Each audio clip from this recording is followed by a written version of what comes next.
Hello and welcome to Network. My name is Pumelele Zondi with your technology and social media news. It's SABC Network on Facebook, Twitter and Instagram. News Network at sabc.co.za on email. This week, our Twitter poll is asking you where you watch most of your series. This as you found out that people have been mostly Googling Netflix shows such as Squid Game and also Bridgerton have been their most Googled shows for the year 2021. Results of that are coming up later in the program. Firstly, here's what's coming up tonight. As more online shopping platforms are popping up, we find out about how they and you, the customer, can make sure that you are secure when you do your shopping online. And in our conversation, we chat about remittances that are sent across borders on the African continent. As we're coming out of the 16 days of activism against women and children abuse, a new app has been launched and it's been endorsed by the Zulu King. This is because South Africa is dealing with the scourge every single day of the year. South Africans joined the world in commemorating 16 days of activism against gender-based violence. The campaign aims to raise awareness about violence against women and children. However, since the outbreak of COVID-19, reports have shown that violence against women and girls, particularly domestic violence, has intensified. This has called for innovative communication channels to reach the most vulnerable. For survivors, building a case and collecting evidence is complex. But an app developer has created a tool that secretly documents evidence to help victims escape abuse when it happens. Iris is revolutionary. It's the first of its kind on Earth. And I know that because we've got an international patent on it. It uses live streaming for the sole purpose of your safety. Using location data, the Iris app also helps victims document and store the kind of evidence needed to charge and prosecute an abuser when they report the abuse to authorities. We use live streaming on a daily basis for Zoom meetings, social media, all that kind of stuff. But no one has thought of using live streaming for safety as yet. Because the moment this thing hits the cloud, it's stuck, it's there. You cannot destroy it. A person can take your phone away and destroy it. They know that the evidence is gone. But if you live stream them on Iris, it's another story. Iris partnered with Aura, a startup company that provides rapid private armed security response through a digital marketplace. We like the idea of prevention before response. So if we can partner with apps which enable proactiveness, we find that incredibly powerful as well. That being said, you can't always stop everything, and when there's a problem, we'll be there quickly. But I think the value proposition as a whole to the end user is very strong. Zulu King, Misu Zulu Kazwelithini, shared his support as a patron of the app. I hope Iris gets the support publicly that it deserves for what they did. It will become the voice of the voiceless. And from today, it's also going to prevent fatal cases which have been plaguing our society for generations. Activists providing support to survivors say the app will help communities that are often faced with violence.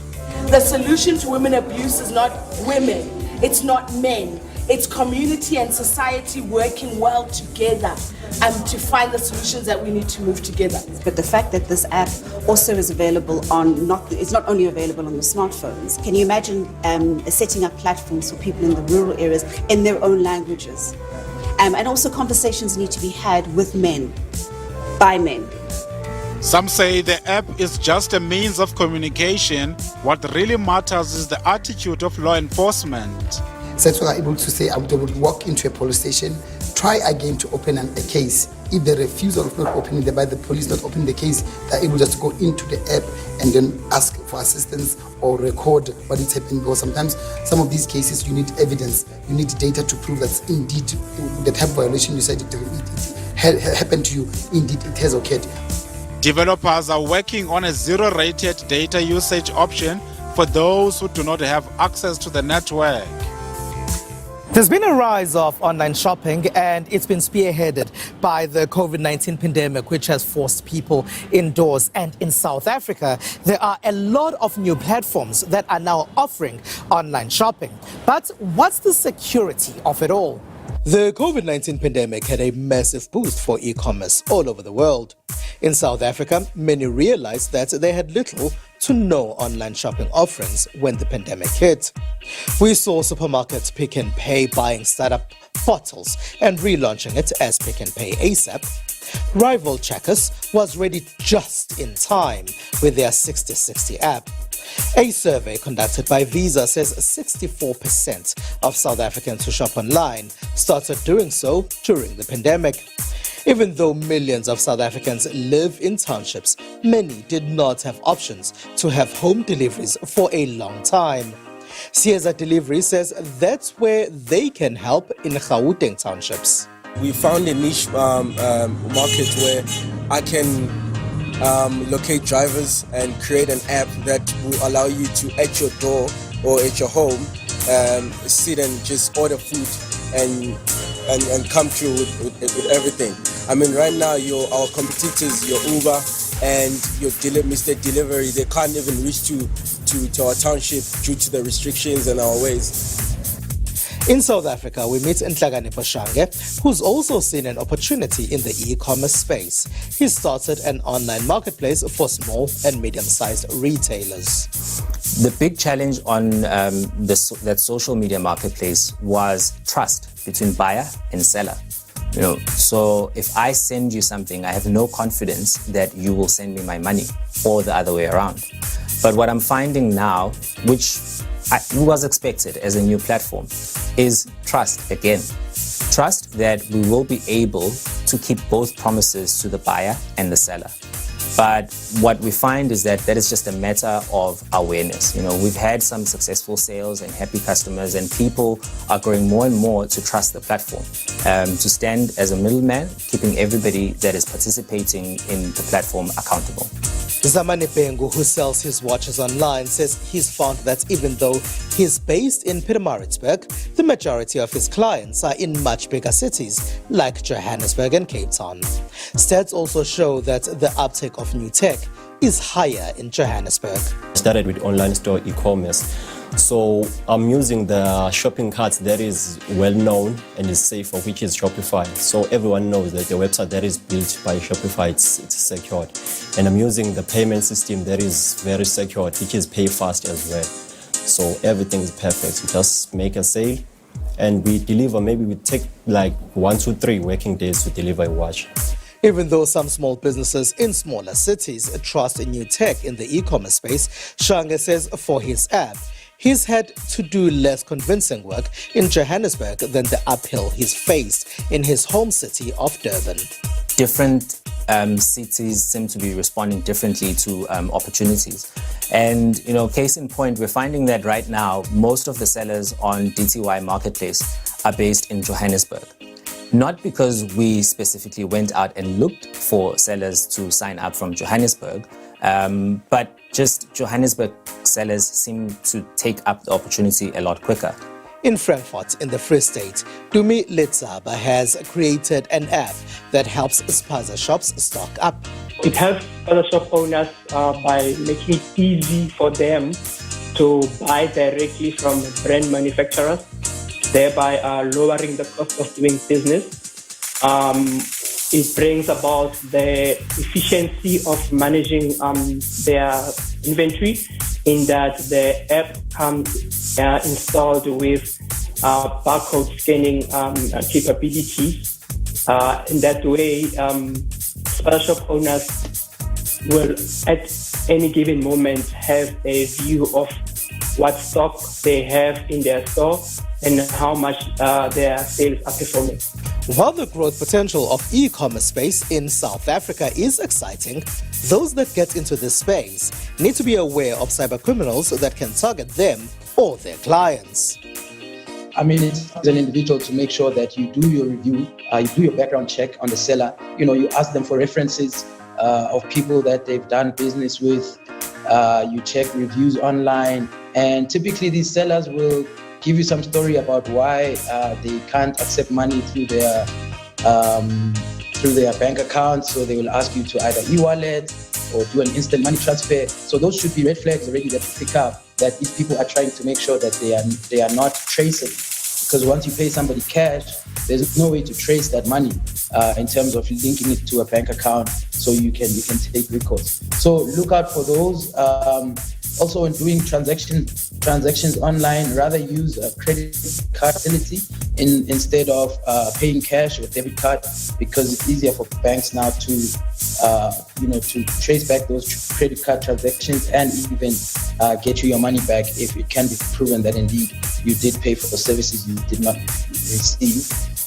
This means the security of those that offer various online retail services needs to be tight.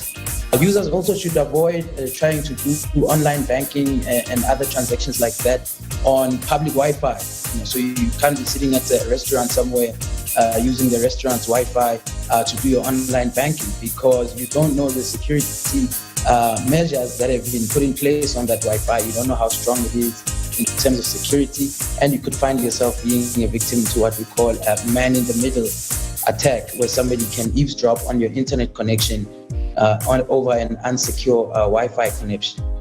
The pandemic and the increase of online activity in 2020 and 2021 saw a number of data breaches of big private companies, parastatals, and government departments. This has meant information belonging to millions of South Africans could have been compromised. As some say, data is the new oil. It becomes important for holders of that data to look after it properly. It is the SABC Network on Facebook, Twitter, and Instagram News. That's at sabc.co.za on email. After the break, we chat about platforms that allow people to send remittances across Africa's borders.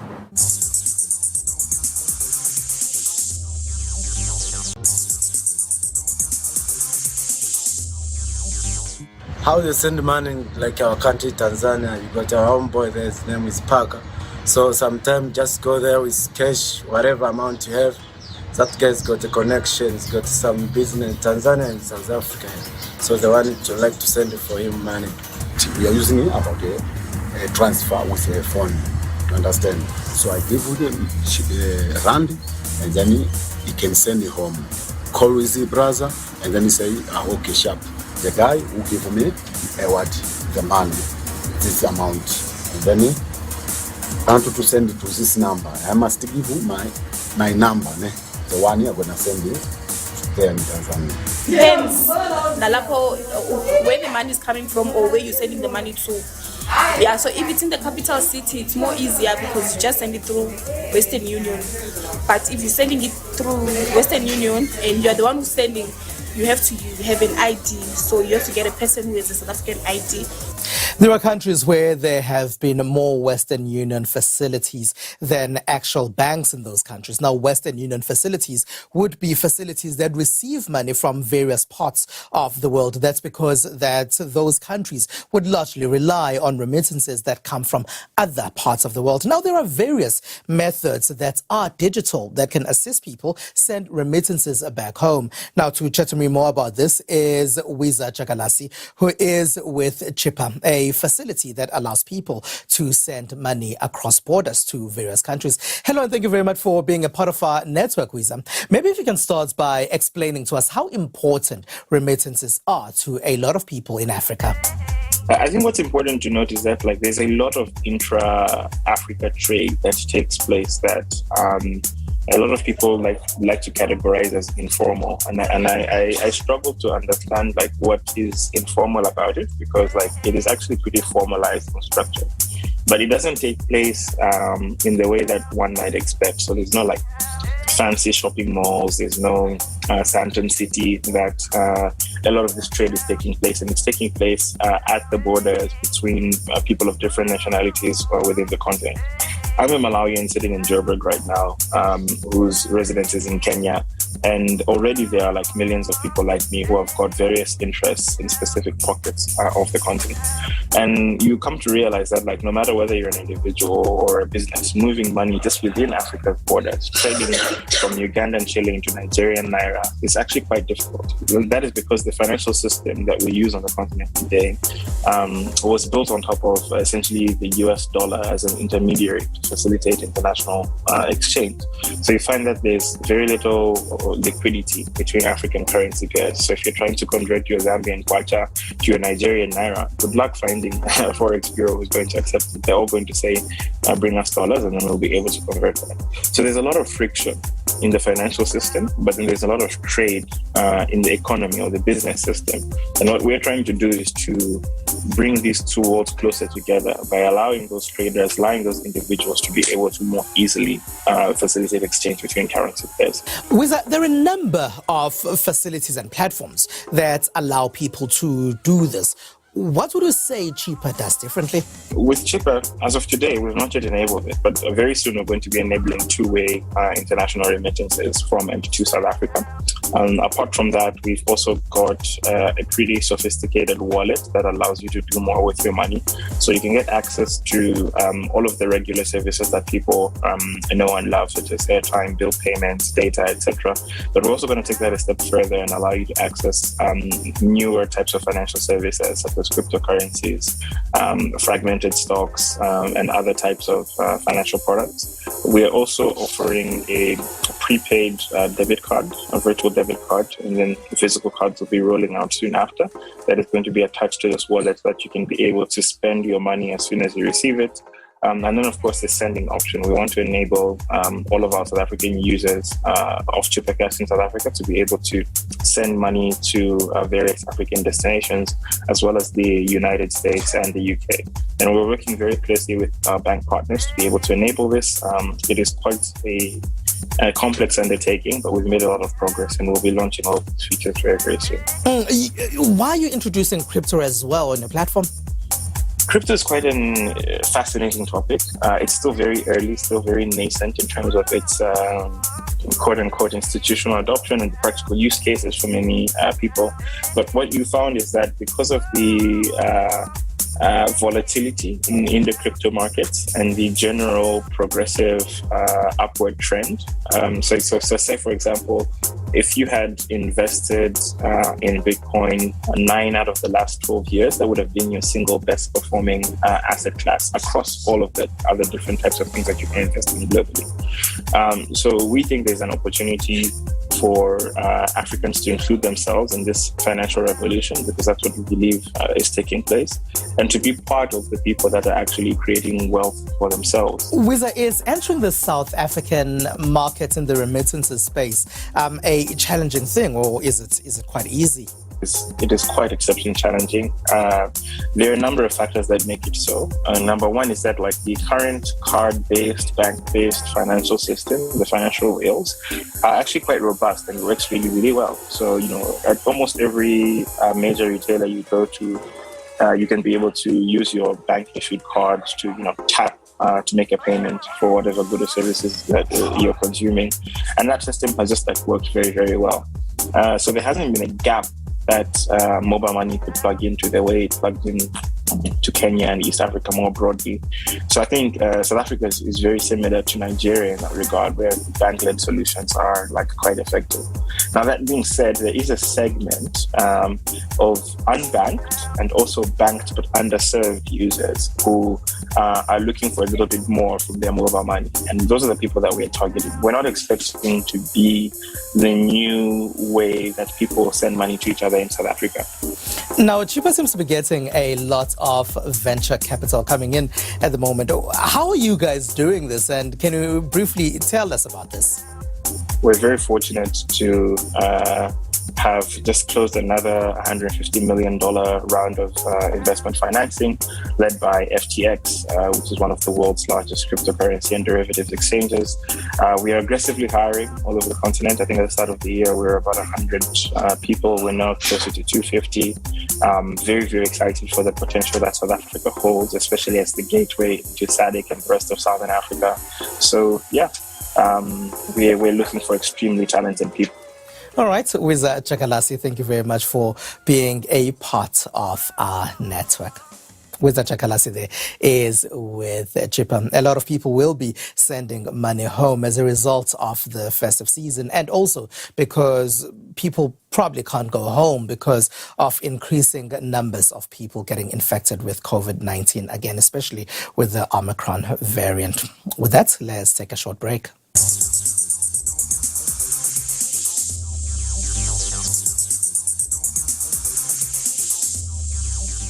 It is SABC Network on Facebook, Twitter, and Instagram. News Network at sabc.co.za on email. Here's what else took place in the rest of the world in the technology space. Chinese astronauts taught students across China science from the core module of the tiny space station. The interactive class was held via live broadcast and shown on state television.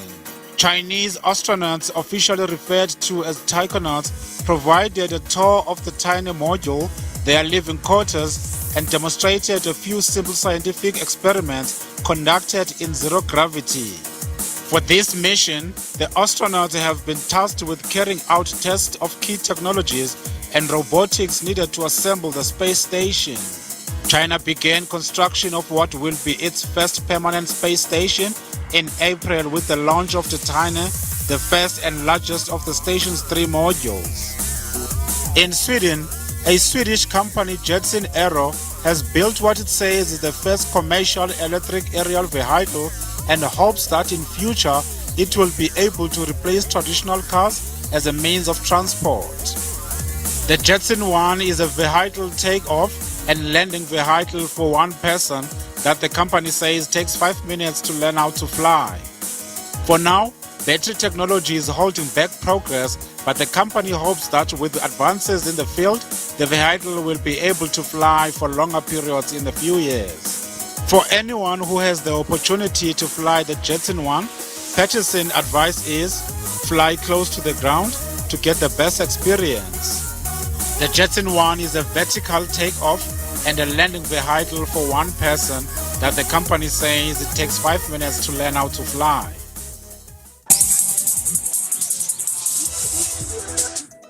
Their most Google shows in the year 2021 are Netflix programs. They are Squid Games and Bridgerton.